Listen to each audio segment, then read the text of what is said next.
Hello everyone and welcome to our module on virus structure. Let's start by reviewing some of the basic features of viruses. Viruses contain nucleic acids, either DNA or RNA, and these nucleic acids are surrounded by proteins that make up a structure called the capsid. Now in some viruses the capsid is also surrounded by another structure called the envelope. And then importantly, viruses have no metabolic activity. Their only goal is to transmit their nuclear material into host cells so that that nuclear material can be reproduced into more viruses.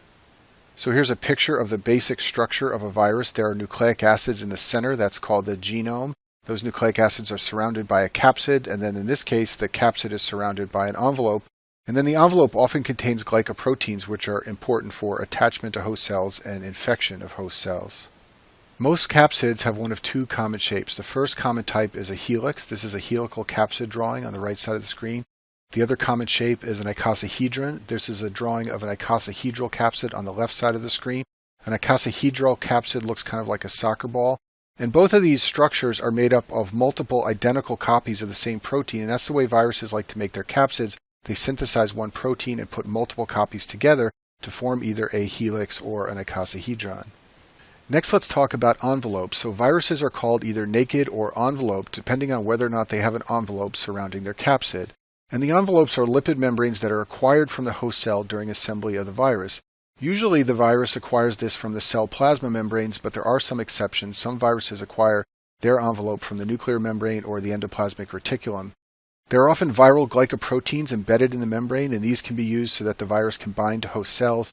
There are also antigens for the immune system. And one easy way to remember which viruses are enveloped and which are not is to know that all naked viruses have an icosahedral capsid. The icosahedron shape is very stable, so if a virus is going to lack an envelope, it is going to want this icosahedron shape to keep it stable. Viruses that have an envelope may be icosahedral, but sometimes they're helical as well. A rule of thumb that can be very helpful to remember is that in general, envelope viruses cannot survive in the environment, so they usually are not transmitted fecal-orally or through contaminated drinking water or anything that would require them to survive for long periods of time outside the body. So for example, hepatitis B is an envelope virus and it's transmitted sexually. The herpes viruses are all transmitted through direct contact, and HIV, is transmitted sexually. And this makes sense because they're all envelope viruses and they're not going to survive very well out in the environment. On the other hand, naked viruses have a durable protein coat, so they often can survive out in the environment. So adenovirus, for example, survives on surfaces. Rotavirus can be transmitted fecal-orally. Hepatitis A and E are found in contaminated drinking water, and rhinovirus also can survive in the environment. So remember this rule of thumb, and it can be very helpful for remembering the structure of viruses as long as you know the way by which they are transmitted. I told you before that viruses carry nucleic acid genomes that are made up of either RNA or DNA, so let's talk about that in a little more detail. And let's begin by discussing the RNA virus genomes. So most RNA viruses carry a genome that's made up of a single strand of linear RNA. There are just a couple of exceptions to this general rule. The reoviruses are very unusual in that they carry double-stranded RNA. And then the retroviruses are sort of an exception. Most textbooks will tell you they have single-stranded RNA for their genome, and that's true, but they have two single strands. They're diploid. And then I said that most RNA viruses are linear. The exception to that goes by the mnemonic BAD. The Bunya viruses, the arenaviruses, and the hepatitis D virus or the Delta virus, those all have circular genomes. And then most RNA viruses replicate in the cytoplasm. That's where mRNA gets transcribed by eukaryotic cells into proteins. So it makes sense that most RNA viruses would want to replicate there in the cytoplasm. The two exceptions to this are the influenza virus and the retroviruses. These replicate in the nucleus. You need to be familiar with the concept of RNA virus polarity. So we designate RNA viruses as either positive sense or negative sense, and we call this the polarity of the RNA virus. RNA viruses that are positive sense or that are positive stranded carry RNA that is structurally similar to mRNA. This means that once the viral RNA gets into the cytoplasm of the host cell, it can be used immediately for protein synthesis by the host cell machinery. The host cell will interpret that piece of viral RNA as a piece of its own mRNA, and it will begin synthesizing proteins using the mRNA as a template. Negative-stranded or negative-sense RNA must first be converted to positive RNA. Only then can it be used as a template for protein. This means the virus must carry an enzyme to convert the negative-sense RNA to positive-sense RNA, which can then take over and use the host cell machinery to synthesize proteins. So let's drill down a little further on this concept of RNA polarity, and in order to do that we have to review a little bit of biochemistry. So nucleic acids are made up of repeating ribose sugar units, and this is a ribose sugar in the top right corner here. And when the ribose sugar has this little OH right here removed, it becomes deoxyribose.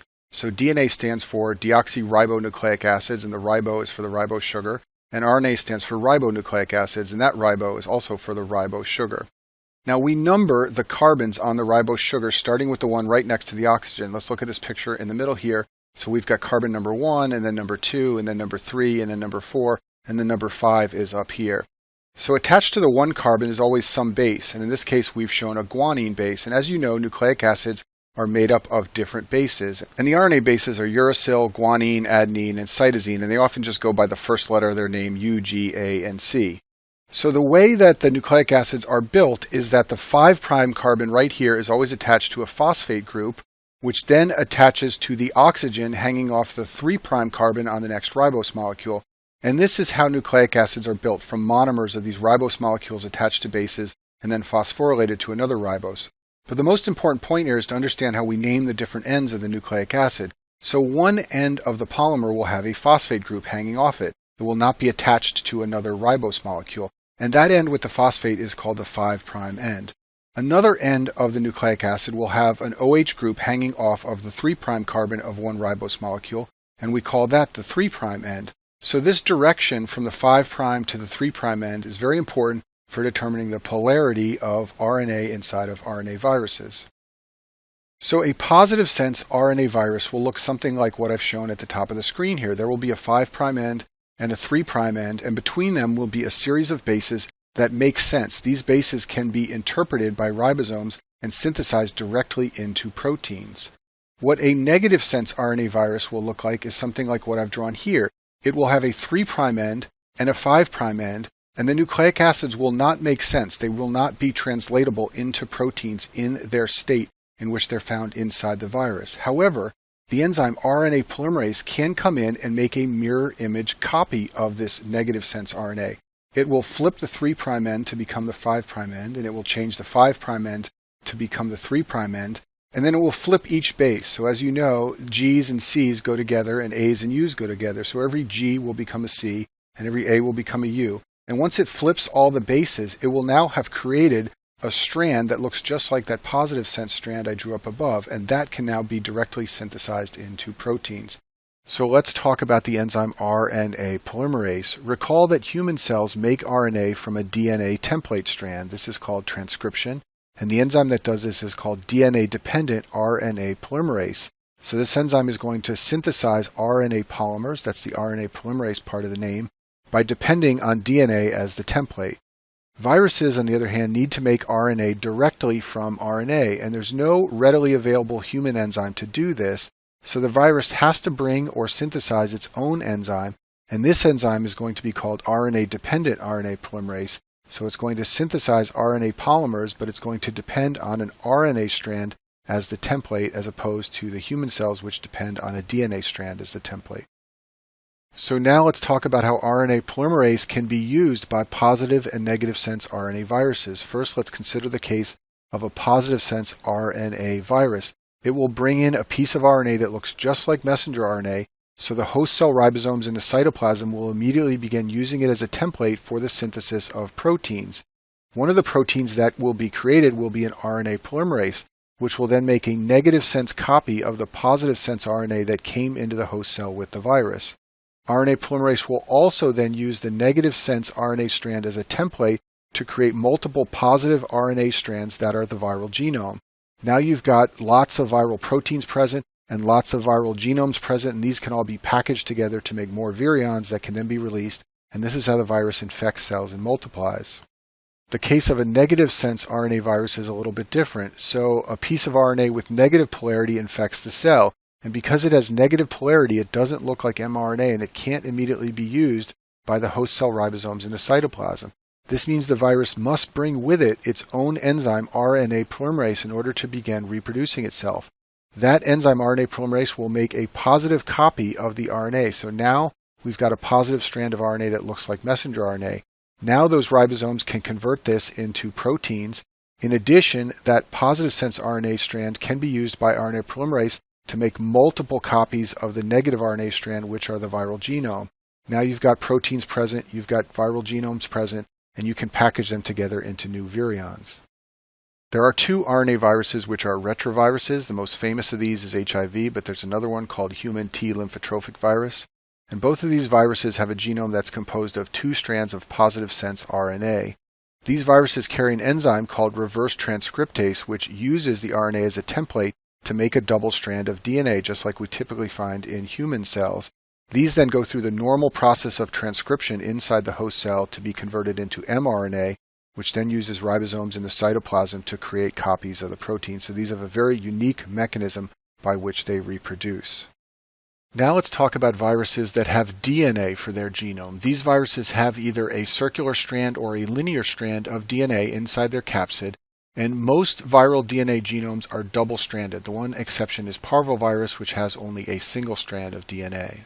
You should be familiar with the concept of viral genome infectivity, and this refers to whether or not the nuclear material of the virus by itself can cause infection. So positive sense RNA genomes are infectious by themselves. Remember, those genomes look just like messenger RNA, so the genetic material begins producing new proteins, and using those proteins it makes new nucleic acids as soon as it gets into the cell. There are no extra enzymes required, just the nuclear material itself inside a cell can lead to production of more viruses. The same thing is true for double-stranded DNA genomes. These are infectious by themselves, because if they get inside a host cell, there is machinery already present in that host cell to start using them as templates to make proteins and new virus particles. Negative sense RNA molecules, on the other hand, are not infectious by themselves because they require RNA-dependent RNA polymerase in order to reproduce. If you get one of these inside a cell, but you don't also put the viral enzyme with it inside the cell, then no infection will occur and no new viruses will be created. Many RNA viruses have what's called a segmented genome. This means that the nuclear material exists as multiple molecules of RNAs or segments inside the virus. This allows the virus to undergo a process called reassortment. So imagine that two viruses co-infect the same cell. They can have mixing of their segments into a new virus. And the most important example of this is influenza virus. Influenza virus every once in a while reassorts itself, and sometimes this causes pandemics around the world.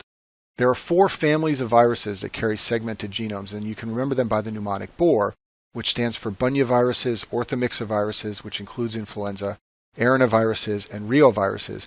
Now, most of the viruses in these families are very rare. For example, California encephalitis is very rare, Lassa fever is very rare. The 2 viruses in all these families that are relatively common are influenza virus and rotavirus, which causes diarrhea in children. So if you want to remember 2 relatively common, higher yield viruses that are segmented, remember influenza and rotavirus. On this slide, I've listed the names of all the DNA viruses, so let's go through this. So we've got naked DNA viruses and we've got envelope DNA viruses. The naked DNA viruses include parvovirus, adenovirus, papillomaviruses, and polyomaviruses. There's only one parvovirus you need to know, that's B19. There's only one papillomavirus you need to know, that's human papillomavirus, and there are 2 polyomaviruses, JC and BK. Down at the bottom, I've written the envelope viruses. These include hepadnavirus, which is hepatitis B virus, the herpes viruses, and there are quite a few of these. We're going to have a separate module on all the herpes viruses. And then finally, the pox viruses like smallpox and cowpox and molluscum contagiosum. Now, I write them in the order I've written them on this slide on purpose because there are some groupings that will help you remember things about these viruses. These 3 in the middle right here are the 3 that have a circular DNA structure. So papillomavirus, polyomavirus, and hepadna all have circular DNA. Parvovirus is the smallest of these viruses, and therefore it is the only one that has a single strand of DNA. It's the only one that's not double-stranded.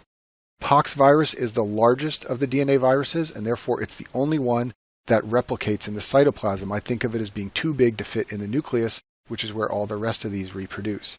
I've also written some rules of thumb down here on the bottom. All the DNA viruses have an icosahedral capsid except for pox, and all of them replicate in the nucleus except for pox, which is what I said before. I've written all the names of the RNA viruses on this slide. This is a much bigger group than the DNA viruses, and these ones are much harder to keep straight because there are lots of exceptions to all the rules of thumb about their structure and how they replicate.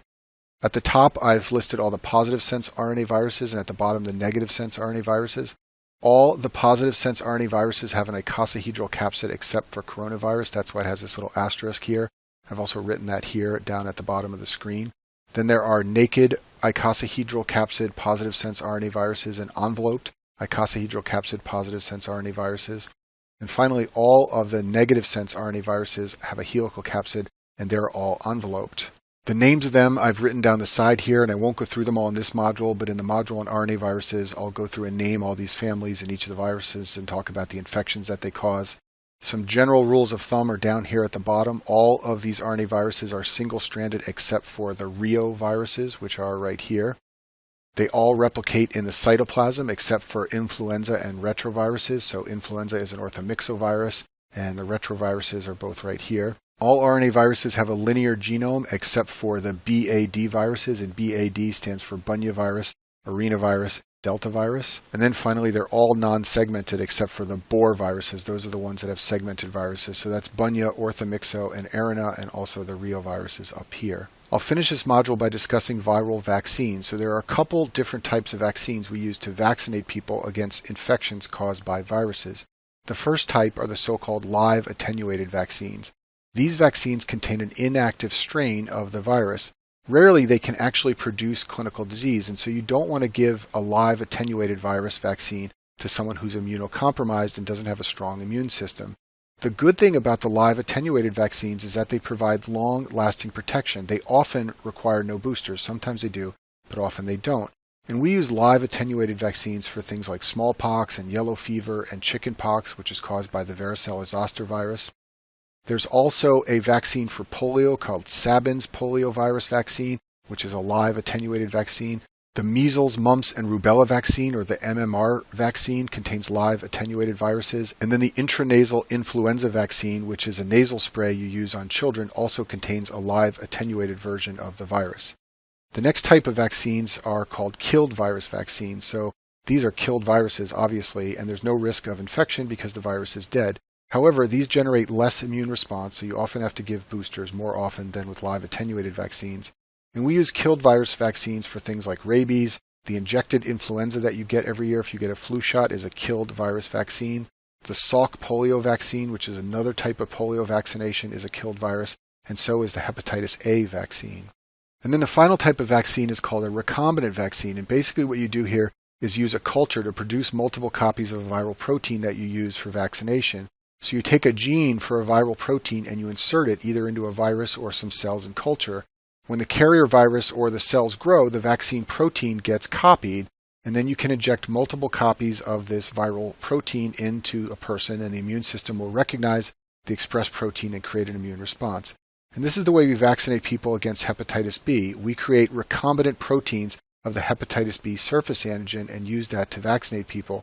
Same thing for the human papillomavirus. We use recombinant proteins of the HPV type 6, 11, 16, and 18, and then you can inject these and use them for vaccination. And that concludes our module on viral structure.